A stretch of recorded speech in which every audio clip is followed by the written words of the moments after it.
പരിശുദ്ധ ദീൻ തകർക്കാൻ പറ്റുമോ? ഇനി നിങ്ങൾ നോക്കൂ, അള്ളാഹുവിന്റെ ദീനിൽ ഒരാൾ കാഫിറായി മരിച്ചു പോകുന്നതിനേക്കാൾ വലിയ ഗതികേട് വേറെ വല്ലതുമുണ്ടോ? എന്നാൽ മുജാഹിദിന്റെ മുഖപത്രമായ അൽമനാർ 1952 ജനുവരി 20 അൽമനാർ, ആ അൽമനാറിൽ മുജാഹിദിന്റെ നേതാക്കൾ എഴുതുകയാണ്, കേട്ടോളൂ. ചോദ്യം: മുബ്തദി ഫാസിഖ്, മുബ്തദി കാഫിർ, ഇവർ തമ്മിലുള്ള വ്യത്യാസം പ്രധാനമായി ഏതു തത്വത്തെ അടിസ്ഥാനപ്പെടുത്തിയാകുന്നു?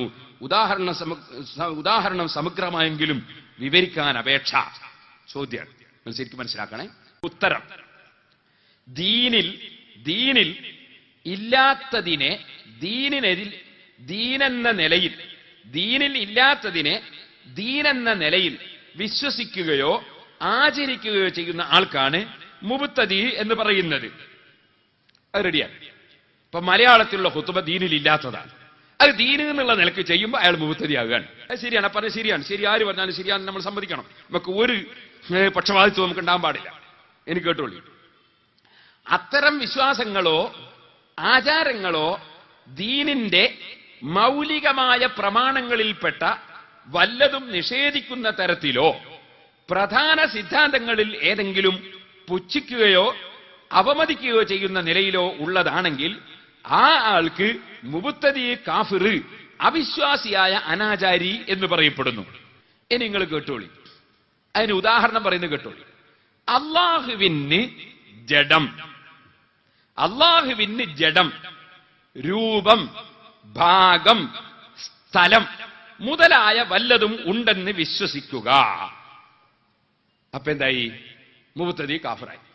അള്ളാഹ്ക്ക് ഭാഗമുണ്ട് എന്ന് വിശ്വസിച്ചാൽ കാഫിറായി, ഇസ്ലാമെന്ന് പുറത്തുപോയി, അവിശ്വാസിയായി. അള്ളാഹുവിന് സ്ഥലമുണ്ട് എന്ന് വിശ്വസിച്ചാൽ അള്ളൊരു കസേരമേൽ ഇരിക്കുന്നു, ഒരു സ്ഥലത്ത് ഇരിക്കുന്നു എന്നൊക്കെ പറഞ്ഞാൽ എന്താവും പറഞ്ഞേ? കാഫിറാവും. അള്ളാഹ്ക്ക് രൂപമുണ്ട് എന്ന് പറഞ്ഞാൽ കാഫിറാകും. അള്ളാഹ്ക്ക് സ്ഥലമുണ്ട് എന്ന് പറഞ്ഞാൽ കാഫിറാകും എന്ന് മുജാഹിദിന്റെ 1952 ജനുവരി 20 അവരുടെ മുഖപത്രമായ അൽമനാർ പറയുന്നു.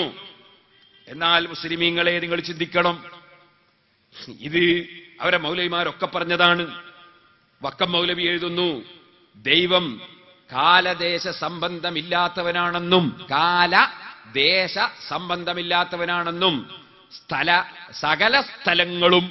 സകല സ്ഥലങ്ങളും ദൈവത്തിന് ഒരേ നിലയിലുള്ളതാണെന്നും പ്രത്യേകമായി യാതൊരു സ്ഥലത്തും ദൈവത്തെ സങ്കല്പിക്കുവാൻ പാടില്ലെന്നുമുള്ളത് ഇസ്ലാം മതത്തിന്റെ മൂലതത്വങ്ങളിൽപ്പെട്ട സംഗതികളാകുന്നു. ഇസ്ലാം മതത്തിന്റെ മൂലതത്വമാണ് പടച്ചോൻ പ്രത്യേക ഒരു സ്ഥലത്താന്ന് വിശ്വസിക്കാൻ പാടില്ല. വക്കം മൗലവി എഴുതാണ്. വക്കം മൗലവി ഇസ്ലാം മത സിദ്ധാന്ത സമഗ്രഹം എന്ന് പറയുന്ന പുസ്തകത്തിൽ എഴുതാണ്. എനിക്ക് കേട്ടോളി, മുജാഹിദിന്റെ അൽമനാർ വായിച്ചു, വക്കം മൗലവിന്റെ ബുക്ക് വായിച്ചു. ഇനി വായിക്കുന്ന മുജാഹിദിന്റെ ഔദ്യോഗിക മുഴുവൻ മൗലവിമാരും കൂടി പുറത്തിറക്കിയ ഖുർആൻ പരിഭാഷ. അത് കേട്ടോളി. ഇസ്തവാ അലൽ അർശ്, അർശിൽ അവൻ ആരോഹണം ചെയ്തു എന്ന വാചകത്തിന്റെ ഭാഷാർത്ഥത്തെ മാത്രം അടിസ്ഥാനമാക്കി അള്ളാഹു അർശിന്മേൽ ഇരിക്കുകയാണെന്നും മറ്റും ചില ആളുകൾ പറഞ്ഞിട്ടുള്ളത് സ്വീകാര്യമല്ല തന്നെ. അള്ളാഹുവിനെ സൃഷ്ടികളോട് സമപ്പെടുത്തലും അവന്റെ ഗുണവിശേഷങ്ങളുടെ പരിശുദ്ധിയെ നിരാകരിക്കലുമാണത്. അപ്പൊ അല്ലാഹു തആല ഇസ്തവാ അലൽ അർശ് എന്ന ആയത്തിനെ അടിസ്ഥാനപ്പെടുത്തി അൽ അർശിന്മേൽ ഇരിക്കുകയാണെന്ന് പറഞ്ഞാൽ പടച്ചവനെ സൃഷ്ടികളോട് സമപ്പെടുത്തലാണ്. പടച്ചവനെ സൃഷ്ടികളോട് സമപ്പെടുത്തിയതല്ലേ അബൂജഹൽ ചെയ്ത തെറ്റ്? അതല്ലേ മുശ്രിക്കുകൾ ചെയ്ത തെറ്റ്? അതല്ലേ കാഫിർ? ഇത് വ്യക്തമായി മുജാഹിദിന്റെ പരിഭാഷയും പറയുന്നു. എന്നാൽ 1987 ആയപ്പോ ഉമർ മൗലവിക്ക് തോന്നി പടച്ചവനെ പറ്റി വിശ്വാസമൊന്ന് മാറ്റണം. പടച്ചവനെ പറ്റി വിശ്വാസം മാറ്റാൻ ഉമർ മൗലവി രംഗത്ത് വരികയാണ്. എന്നിട്ട് അദ്ദേഹം പറയാണ്, അള്ളാഹു ആകാശത്തിലാണെന്ന് വിശ്വസിക്കലും ആ അർത്ഥത്തിൽ ആംഗ്യം കാണിക്കലുമൊക്കെ അഹ്ലുസുന്നത്തിന്റെ നിലപാടാകുന്നു. ഉമർ മൗലവിന്റെ അഹ്ലുസുന്നത്ത് എങ്ങനെ? അള്ളാഹ് ആകാശത്താന്ന് വിശ്വസിച്ചിട്ട് ഇങ്ങനെ ആംഗ്യം കാണിക്കുക, അങ്ങുണ്ട് ആംഗ്യം കാണിക്കുക, ആകാശത്തിലാന്ന് വിശ്വസിക്കണോ? വിശ്വസിച്ചാൽ ഭാഗമുണ്ട് സ്ഥലമുണ്ട് വിശ്വസിച്ച കാഫിറാണ് എന്ന് 1952. 1987 ഉമർ മൗലവി അങ്ങനെ വിശ്വസിക്കണം, എന്നാലേ അഹ്ലുസുന്നത്താവുള്ളൂ. പോരാ, ഇനിയും കേട്ടോളി. യഥാർത്ഥത്തിൽ അല്ലാഹു ആകാശത്തിലാണെന്നുള്ളത് ഒരു പച്ച പരമാർത്ഥമാകുന്നു. അത് അഹ്ലുസുന്നത്തിന്റെ വിശ്വാസമാകുന്നു. അഹ്ലുസുന്നത്തിന്റെ വിശ്വാസമല്ല, ഉമർ മൗലവിന്റെ വിശ്വാസമാകുന്നു. അഹ്ലുസുന്നക്ക് അങ്ങനെ വിശ്വാസം ഇല്ലേ ഇല്ല, വല്ലാഹി ഇല്ല. അഹ്ലുസുന്നത്ത് കാഫിരീങ്ങളല്ല, പടച്ചവന് ഭാഗമുണ്ടെന്ന് വിശ്വസിക്കുന്നവരല്ല, സ്ഥലമുണ്ടെന്ന് വിശ്വസിക്കുന്നവരല്ല. അല്ല പടച്ചതാണ് ആകാശം. ആ ആകാശം പടക്കുന്നതിന് മുമ്പ് അല്ല ഉണ്ട്. അന്നും അല്ലാഹ്ക്ക് സ്ഥലത്തിന്റെ ആവശ്യമില്ല, ഇന്നും ആവശ്യമില്ല. പടച്ചവന് മാറ്റമില്ല. അതാണ് അഹ്ലുസുന്നത്തിന്റെ വിശ്വാസം. ഇനി ആ ഉമർ മൗലവിയെ പിന്തുടർന്ന മുജാഹിദ് എന്തായി കേട്ടോളൂ സുഹൃത്തുക്കളെ, ശരിക്ക് നിങ്ങൾ മനസ്സിലാക്കൂ. സിംഹാസനത്തിൽ ഇരുന്നു എന്ന് പറയാൻ പാടില്ല എന്ന് ചിലർ പറയാറുണ്ട്. അതവരുടെ വിവരക്കേടാണ്. എന്തുകൊണ്ടാൽ ഇരുന്നു എന്ന് അള്ളാഹു പറഞ്ഞതാണ്. ഇന്നാ ലില്ലാഹി വ ഇന്നാ ഇലൈഹി റാജിഊൻ.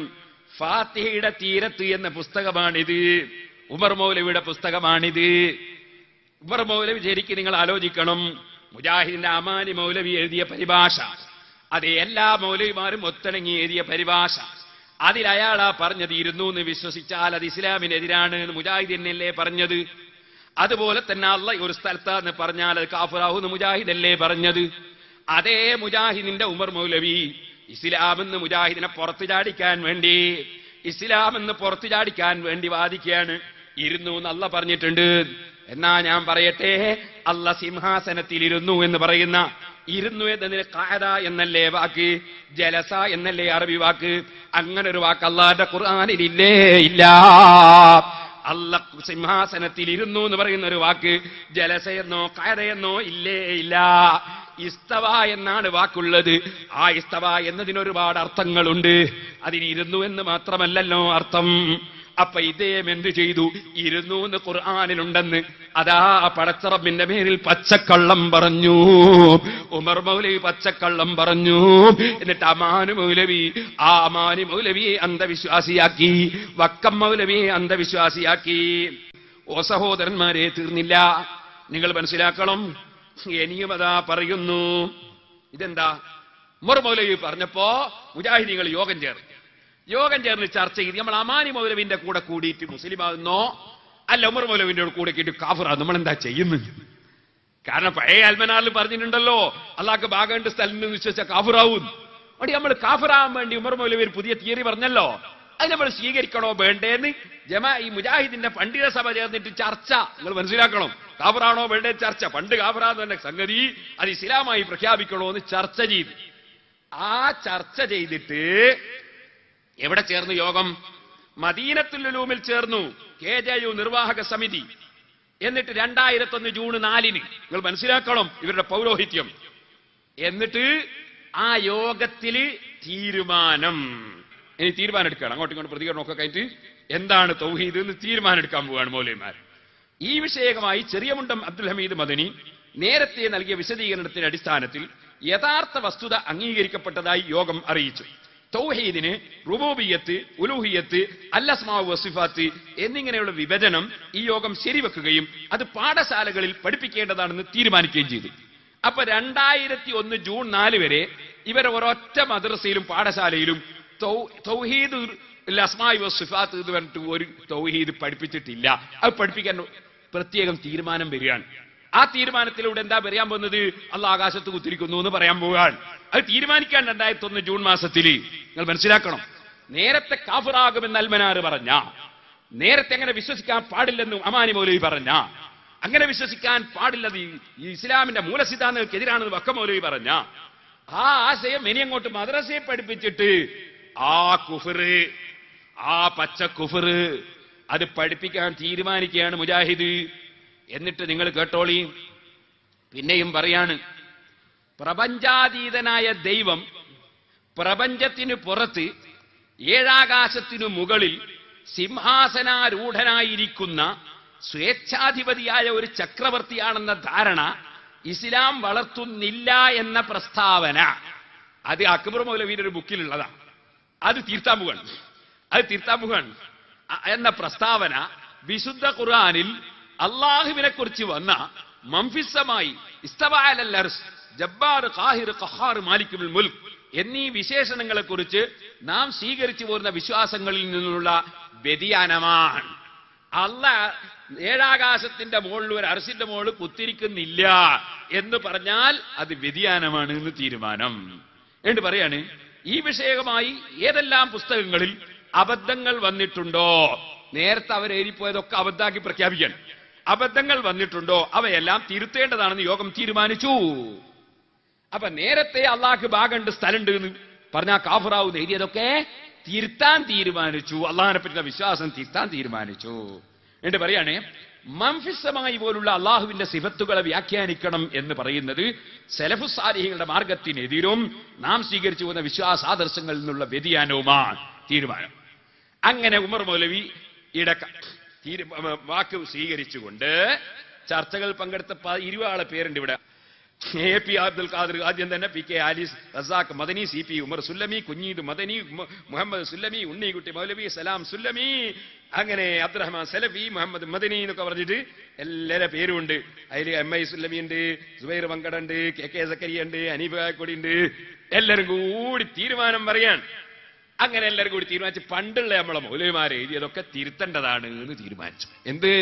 അള്ളാഹിനെ പറ്റിയുള്ള വിശ്വാസം മുസ്ലിമീങ്ങൾ മനസ്സിലാക്കി. ഇവരെന്തുകൊണ്ടാ കളിക്കുന്നതെന്ന് മനസ്സിലാക്കണം. അള്ളാഹിനെ പറ്റിയുള്ള വിശ്വാസം തിരുത്താൻ തീരുമാനിച്ചു. ഇനിയോ പിന്നതാ വരുന്ന സുഹൃത്തുക്കളെ, അള്ളാഹുവിന്റെ കണങ്കാൽ, അള്ളാന്റെ കണങ്കാലേ, അള്ളാന്റെ കണങ്കാൽ, അള്ളാഹുവിന് കണങ്കാൽ സാക്ക് ഉണ്ടെന്ന് വിശ്വസിക്കൽ നമുക്ക് നിർബന്ധമാണ്. അള്ളാഹ്ക്ക് കണങ്കാലുണ്ട് എന്ന് വിശ്വസിക്കല് നിർബന്ധമാണ്. അള്ളാഹു പറയുന്നു, തെളിവ് കേട്ടോളി, യൗമ യുക്സഫു അൻ സാഖ് വയുദഊന ഇല സുജൂദ്. അതിനർത്ഥം പറഞ്ഞു കേട്ടോളി, കണങ്കാൽ വെളിവാക്കപ്പെടുന്ന ഒരു ദിവസത്തെ നിങ്ങൾ ഓർക്കുക, സുജൂദ് ചെയ്യാൻ അവർ ക്ഷണിക്കപ്പെടും, അപ്പോൾ അവർക്ക് അതിന് സാധിക്കുകയില്ല. 6842 ഫോൺ നമ്പറല്ല, ഖുർആന്റെ ആയത്തിന്റെ നമ്പർ. അപ്പോ യുക്സഫു അൻ സാഖ് എന്നതിന് ഇപ്പൊ മൗലവിമാര് അബ്ദുൽ ഹഖ് സുല്ലമി ആമയ്യൂർ എഴുതാണ്, വിശ്വാസ കാര്യങ്ങൾ എന്ന് പറഞ്ഞ പുസ്തകത്തിന്റെ 203 പേജിൽ എഴുതാണ് അള്ളാഹ്ക്ക് കണങ്കാലുണ്ട് എന്ന് ഖുർആൻ തെളിവ്. ഇനി നിങ്ങൾക്ക് കേൾക്കണോ സുഹൃത്തുക്കളെ, അത് പിന്നെ അങ്ങോട്ട് പോയിട്ട് എവിടെ എത്തി? അള്ളാഹു അർശിന് മുകളിൽ, അള്ളാഹു എവിടെ? കണ്ടാ തോന്നും പുതിയാപ്പിള്ള കാണായിട്ട് പരസ്യം കൊടുത്തതാണ്. അള്ളാഹു എവിടെ? ഹെഡിങ് അൽമനാറിൽ ചോദിക്കാണ്, അള്ളാഹു അർശിന് മുകളിൽ. ഇനിയോ അള്ളാഹു ആകാശത്തിൽ നിന്ന് വേറൊരു സ്ഥലത്ത്. അങ്ങനെ 7 ആകാശത്തിന്റെ മേലെയാണ് അർശ്. അവർ പറയുന്നു അർശിന്റെ മുകളിലാണ്, ആകാശത്തിന്റെ ഉള്ളിലുമാണ്. രണ്ടും കൂടി എങ്ങനെ ഉണ്ടാകുക? പക്ഷെ അതൊന്നും ചോദ്യം ചെയ്യാൻ പറ്റില്ല. മൗലവി പറഞ്ഞാൽ വിശ്വസിച്ചോളണം, മൗലവി പറഞ്ഞാൽ വിശ്വസിച്ചോളണം. ഇനി നിങ്ങൾക്ക് കേൾക്കണോ? അതിനേക്കാളും രസമുള്ളത് കേൾക്കണോ? അള്ളാഹ്ക്ക് 2 കൈയുണ്ട് എന്നാ ഇപ്പൊ പറയുന്നു. അള്ളാഹുവിന് 2 കൈകളും 2 ഭാഗവും വലതുഭാഗമാണ്. ഇങ്ങനെ അൽമനാറ് ഡിസംബർ 2004 അതിലെന്താ പറഞ്ഞത്? അള്ളാഹുവിന്റെ 2 കൈകളും, അതിന് 2 കൈകളും എന്നിട്ട് ബ്രാക്കറ്റിൽ അർത്ഥം 2 ഭാഗവും. അപ്പൊ വ്യാഖ്യാനായില്ലേ, കൈ എന്നുള്ളൊരു ഭാഗം ഒന്ന് വ്യാഖ്യാനാക്കി, വ്യാഖ്യാനം പറ്റില്ല എന്നാണേ വാദം. എന്നിട്ട് അവിടെ ഒരു വ്യാഖ്യാനം, 2 ഭാഗവും വലതുഭാഗമാണ്. എന്റെ ചോടെ ഹദീസ് കൊടുത്തിട്ട് പറയാണ് അവന്റെ 2 കരവും വലതാണ്. അപ്പൊ അള്ളാഹ്ക്ക് 2 ഭാഗവും വലത്ത്.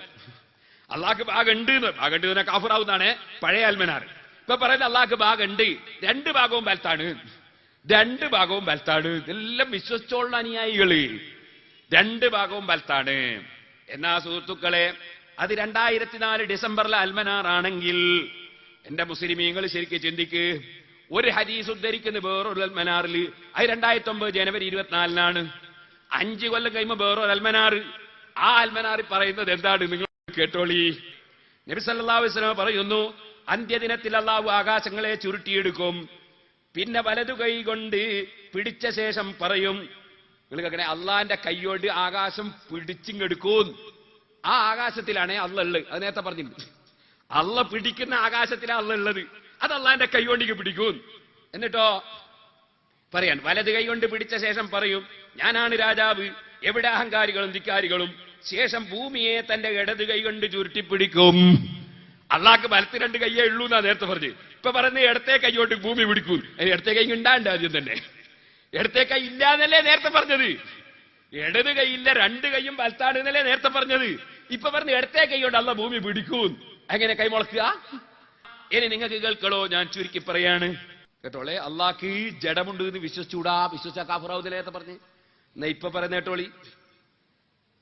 നബിയുടെയും അനുചരന്മാരുടെയും അവരുടെ പാരമ്പര്യം പിന്തുടരുന്നവരുടെയും മാർഗമാണ് സലഫി മാർഗം. പച്ചക്കള്ള പറഞ്ഞ സലഫി മാർഗം എന്ന് അവര് പറയുന്നതിനല്ല, ഇരിക്കട്ടെ, പറയുന്ന കേട്ടോളി. അവർ അള്ളാഹുവിന് യോജിച്ച വിധത്തിലുള്ള ശരീരവും അവയവങ്ങളും അവനുണ്ടെന്നും അവ എങ്ങനെയായിരിക്കുമെന്ന് നമുക്കറിയില്ലെന്നും വിശ്വസിക്കുന്നവരാണ്. അള്ളാഹ്ക്ക് യോജിച്ച ശരീരമുണ്ട് പോൽ, അള്ളാഹ്ക്ക് അവയവങ്ങളുണ്ട് പോൽ.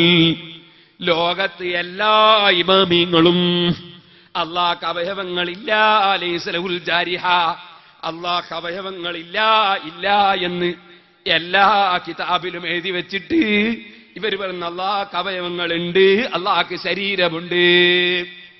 ഓ മുസ്ലിമീങ്ങളെ ഇസ്ലാം എന്ന് പുറത്തു ചാടിക്കാൻ വേണ്ടി ഇവര് കൊണ്ടുവന്ന പുത്തൻ ആശയങ്ങളാണ്. ഇനി അള്ളാഹ്ക്ക് ഉള്ളംകൈയുണ്ട്, വിരലുണ്ട്. വേറൊരു സ്ഥലത്ത് പറയാണ്, അള്ളാഹ്ക്ക് ശബാബിൽ പറയാണ്, പഴയ ശബാബില് 2004 മാർച്ചിൽ പറയാണ്, അള്ളാഹ്ക്ക് അതാ ഉള്ളംകൈയുണ്ട്, വിരലുണ്ട്. നിങ്ങൾ മനസ്സിലാക്കണം എന്തിന് അള്ളാഹിനെ പറ്റിയുള്ള വിശ്വാസത്തിലാണിത്. 2009 ജൂലൈ 3 ശബാബില് അർത്ഥം പറയാൻ പാടില്ല എന്ന് സുല്ലം എഴുതുന്നു കേട്ടോ. സെലഫികളുടെ വാദവും ഇവരുടെ വാദവും തമ്മിൽ വളരെ വ്യത്യാസമുണ്ട്. ബാഹ്യാർത്ഥത്തിൽ തന്നെ ഇവയെ പരിഗണിക്കണമെന്ന വാദം പിഴച്ച കക്ഷികളായ മുജസ്സിമത്തിന്റെയും കറാമയത്തിന്റെയും വീക്ഷണമാണ്. അമാനി മൗലവി എഴുതുന്നത് കാണുക, അർശിൽ അവൻ ആരോഹണം ചെയ്തു എന്ന വാക്യത്തിന്റെ ഭാഷാർത്ഥത്തെ മാത്രം അടിസ്ഥാനമാക്കി അള്ളാഹു അർശിന്മേൽ ഇരിക്കുകയാണെന്നും മറ്റും ചില ആളുകൾ പറഞ്ഞിട്ടുള്ളത് സ്വീകാര്യമല്ല തന്നെ. അള്ളാഹുവിനെ സൃഷ്ടികളോട് സമപ്പെടുത്തലും അവന്റെ ഗുണവിശേഷങ്ങളുടെ പരിശുദ്ധിയെ നിരാകരിക്കലുമാണത്. അപ്പൊ അമാനി മൗലവി പറഞ്ഞ സ്ഥലത്താണ് അബ്ദുസ്സലാം സുല്ലം ഇപ്പോഴും ഉള്ളത്. അത് മടവൂര് ഗ്രൂപ്പാണ്. എന്നാ സഹോദരന്മാരെ, അതാ അബ്ദുസ്സലാം സുല്ലമി തന്നെ മറ്റൊരു സ്ഥലത്ത് ശബാബ് 2009 ജൂൺ മാസത്തിൽ പറയാണ്, അള്ളാഹുവിന്റെ കൈകൾ, അള്ളാഹുവിന്റെ ഇറക്കം എന്നെല്ലാം പറയുന്ന സൂക്തങ്ങളും ഹദീസുകളും സന്ദർഭോചിതം എവിടെയും വ്യാഖ്യാനിക്കാൻ പാടില്ല എന്ന് പറയൽ സെലഫികൾ ഉൾക്കൊണ്ട തൗഹീദല്ല. പ്രത്യുത ഇത് മുജസ്സിമത്തിന്റെയും കറാമിയത്തിന്റെയും തൗഹീദാണ്. അള്ളാഹുവിന്റെ കൈകൾ, അള്ളാഹുവിന്റെ ഇറക്കം എന്നത് അള്ളാഹുവിന്റെ വിശേഷണങ്ങളാണ്. അവയുടെ അവയവം അല്ല, അത് അവയവമാണ് എന്ന് അതാ മറ്റേ മുജാഹിദ് പറയുന്നു. അവയവം അല്ല എന്ന് അബ്ദുസ്സലാം സുല്ലമി പറയുന്നു. ഇനിയോ യദ് എന്ന് അള്ളാഹുവിന്റെ ഖുർആനിലും ഹദീസിലും വാചകം വന്നപ്പോ അബ്ദുസ്സലാം സുല്ലമി 2009 ജൂൺ 12 ശബാബിൽ എഴുതുന്നത് കണ്ടോ? എന്താ എഴുതുന്നത്? അള്ളാഹുവിന്റെ തന്റെ കൈവശമാണ് എന്ന് അമാനി മൗലവി എഴുതിയതിനെ പറ്റി പറയാണ്. നിയന്ത്രണവും കൈകാര്യവും അവന്റെ പക്കലാണ്, അവന്റെ ഉടമയിലുമാണ്. അമാനി മൗലവി തന്നെ എഴുതിയത് കൈ അല്ലാഹുണ്ട് എന്നല്ല, മറിച്ച് അള്ളാഹുവിന്റെ നിയന്ത്രണത്തിലാണ് എന്നാണ് അതിന്റെ മഅന. ഓ സഹോദരന്മാരെ, ഇങ്ങനെ എഴുതിയിട്ട് അതാ മഹാന്മാരായ ഇമാമിങ്ങളെ കിതാബ് ഉദ്ധരിച്ച്, അമാനി മൗലവിയുടെ പരിഭാഷ ഉദ്ധരിച്ച്, വക്കം മൗലവിയുടെ പുസ്തകം ഉദ്ധരിച്ച്, മുജാഹിദിന്റെ മൗലവിമാര് തന്നെ ഞാൻ മുമ്പ് പറഞ്ഞ ആശയങ്ങൾ അതാ ശരിക്ക് അംഗീകരിച്ച് മറുപടി പറയാൻ തുടങ്ങിയപ്പോ മുജാഹിദിന്റെ മൗലവി ഗ്രൂപ്പിന്റെ മറുപടി എന്താണെന്നറിയോ? സുല്ലമിയുടെ നിരർത്ഥതകൾക്ക് മറുപടി എന്ന ലേഖനത്തിൽ നബി സല്ലല്ലാഹു അലൈഹി വസല്ലമ വിശദീകരണമൊന്നും നൽകാതെ പഠിപ്പിച്ച അള്ളാഹുവിന്റെ 2 കൈകൾ അടക്കമുള്ള ഒരു സിഫത്തിനെയും നമുക്ക് നിഷേധിക്കാനോ സ്വന്തം വക വ്യാഖ്യാനിച്ചു അവയെ മറ്റൊന്നാക്കി അട്ടിമറിച്ചു കളയാനോ നബവിമാനെ പറ്റി പറയാണ്, നബവിക്കോ മുസ്ലിയാർക്കോ ഒന്നും അവകാശമില്ല. അപ്പൊ നബവി ഇമാം റളിയല്ലാഹു അൻഹു അതിന് ശരിയായ വ്യാഖ്യാനം പറഞ്ഞപ്പോ, അതിനെ അമാനി മൗലവി അംഗീകരിച്ചപ്പോ, വക്കം മൗലവി അംഗീകരിച്ചപ്പോ, അതിനെ ഇപ്പോൾ അബ്ദുസ്സലാം സുല്ലമിയും ഉമർ സുല്ലമിയും ഇപ്പോൾ അംഗീകരിച്ചപ്പോ അതിനെപ്പറ്റി പറയാണ്, നബവിക്കോ മുസ്ലിയാർക്കോ അതൊന്നും പറയാൻ അവകാശമില്ല. അവകാശമുള്ളത് ആർക്കാണ്? ഇവിടെ മതത്തിന്റെ കാര്യം ഖുർആൻ നോക്കി പറയാൻ അവകാശമുള്ളത് ആർക്കാണ്? കായക്കൊടിക്കാണോ, സക്കരിയാക്കാണോ, AP അബ്ദുൽ ഖാദർ മൗലവിക്കാണോ? അല്ല, ഏത് മൗലവിക്കാണ് അവകാശം? പറയട്ടെ. പൂർവകാലത്ത് അമാനി മൗലവി പറഞ്ഞതിനെതിരെ, പൂർവകാലത്ത് വക്കം മൗലവി പറഞ്ഞതിനെതിരെ, പൂർവകാലത്ത് നിങ്ങൾ എല്ലാവരും കൂടി ഖുർആൻ പരിഭാഷ ഇറക്കിയതിനെതിരെ, ഞങ്ങളെ ഇമാമിങ്ങൾ നവവി ഇമാം പറഞ്ഞതിനെതിരെ, ഇബ്നു കസീർ പറഞ്ഞതിനെതിരെ, അതേ ഇമാം ശാഫിഈ പറഞ്ഞതിനെതിരെ, ഇമാം ഗസാലി പറഞ്ഞതിനെതിരെ, ഇമാം റാഫിഈ പറഞ്ഞതിനെതിരെ, ഇമാമിങ്ങൾ മുഴുവനും പറഞ്ഞതിനെതിരെ, നിങ്ങളെ മൗലവിമാര് തന്നെ മുമ്പ് ഖുർആൻ പരിഭാഷയിൽ എഴുതിയതിനെതിരെ വ്യാഖ്യാനിക്കുന്നവൻ കാഫിറാണെന്ന് പറയുന്ന നിങ്ങളെ വാദം, വ്യാഖ്യാനിക്കുന്നവൻ പിഴച്ചവനാണെന്ന് പറയുന്ന നിങ്ങളെ വാദം. ഓ മൗലവിമാരെ, ഉമർ മൗലവി കാഫിറാണെന്നല്ലേ നിങ്ങൾ പറയുന്നത്? അമാനി മൗലവി കാഫിറാണെന്നല്ലേ പറയുന്നത്? വക്കം മൗലവി കാഫിറാണെന്നല്ലേ പറയുന്നത്? അബ്ദുസ്സലാം സുല്ലമി കാഫിറാണെന്നല്ലേ പറയുന്നത്? ഉമർ മൗലവി കാഫിറാണെന്നല്ലേ പറയുന്നത്? നവവി ഇമാം കാഫിറാണെന്നല്ലേ പറയുന്നത്? നിങ്ങൾ ഏത് മതത്തിലാണ് ഇപ്പോഴുള്ളത്? നിങ്ങളും ഞങ്ങളെ മതവും തമ്മിൽ ബന്ധമുണ്ടോ? നിങ്ങളെ ഓരോ വാചകങ്ങൾ എടുത്തുദ്ധരിച്ചിട്ടാ ചോദിക്കുന്നത്. ഇങ്ങനെ അള്ളാന്റെ വിശ്വാസത്തിൽ കടിപിടി കൂടാനാണോ ഇസ്ലാം? അള്ളാന്റെ വിശ്വാസത്തിൽ ഇങ്ങനെ കടിപിടി കൂടാനാണോ ഇസ്ലാം? ഇതിനാണോ അള്ളാന്റെ റസൂല് മുമ്പല്ല് പൊട്ടിത്തെറിച്ച് ഈ ദീന് പോറ്റി വളർത്തിയത്? ഈ മൗലവിമാർക്ക് തോന്നിവാസം പറയാനാണോ പടച്ചവനെ കുറിച്ച്? പറയൂ മുജാഹിദിന്റെ നിങ്ങളെ സുഹൃത്തുക്കളോട് മറുപടി. മുജാഹിദുകളൊന്ന് കേൾക്കട്ടെ, മുജാഹിദിന്റെ സാധാരണക്കാരൊന്ന് കേൾക്കട്ടെ. അവരെ നിങ്ങൾ നരകത്തിലേക്ക് നയിച്ചു കൊണ്ടുപോകുന്നത് അവർക്കൊന്ന് ബോധ്യപ്പെടട്ടെ. അതിനുവേണ്ടി മാത്രം പറയുകയാണ്. നിങ്ങളെ വിശ്വസിക്കാൻ പറ്റൂലെന്ന് ആ മുജാഹിദിൽപ്പെട്ട അനുയായികളിൽ 99% ഇപ്പൊ ബോധ്യപ്പെട്ടിട്ടുണ്ട്. 99% ബോധ്യപ്പെട്ടിട്ടുണ്ട്. പക്ഷേ ശൈത്താൻ ഇബ്ലീസ് അവരോട് പറയുന്നു, നമ്മളിപ്പോ ഇതിൽ നിന്ന് മാറിയാൽ നമുക്ക് അഭിമാനത്തിന് കുറവല്ലേ എന്നൊരു തോന്നൽ സംഭവിക്കുകയാണ്. ഓ മുജാഹിദിൽപ്പെട്ടു പോയ സാധാരണക്കാരാ, അള്ളാന്റെ മുമ്പിൽ നീ അഭിമാനം അതേ പണയം വെക്കല്ല. നീ അള്ളാന്റെ മുമ്പിലെത്തൂലേ, അള്ളാന്റെ റസൂലിന്റെ മുമ്പിലെത്തൂലേ. അവിടെ ഈ ഇസ്ലാമിൽ നിന്ന് ജനങ്ങളെ കുഫറിലേക്ക് കൊണ്ടുപോകുന്ന പ്രസ്ഥാനത്തിൽ നീ ഉറച്ചു നിന്ന് പിന്നെയും നീ സമ്മേളനം അതേ നവോത്ഥാനം എന്നൊക്കെ പറഞ്ഞിട്ട് പിന്നെയും നീ മൗലവിമാരെ പിന്നാലെ നടക്കുന്നുവെങ്കിൽ നിന്റെ ആഖിറത്തിൽ നീ ചെയ്യലെന്താണ്? ശരിക്കാലോചിച്ചോ മുജാഹിദേ. എനിക്ക് നിങ്ങൾ കൊണ്ട് ആവശ്യമുണ്ടായിട്ട് പറയല്ല, സുന്നത്തി ജമാഅത്തിൽ അംഗങ്ങൾ കുറഞ്ഞു പോയിട്ട് പറയുകയല്ല. ഞങ്ങൾ ആരും ഇവിടെ പഞ്ചായത്ത് തെരഞ്ഞെടുപ്പിന് നിൽക്കാൻ പോകുന്നില്ല, MLA ആകാനും മന്ത്രിയാകാനും പോകുന്നില്ല.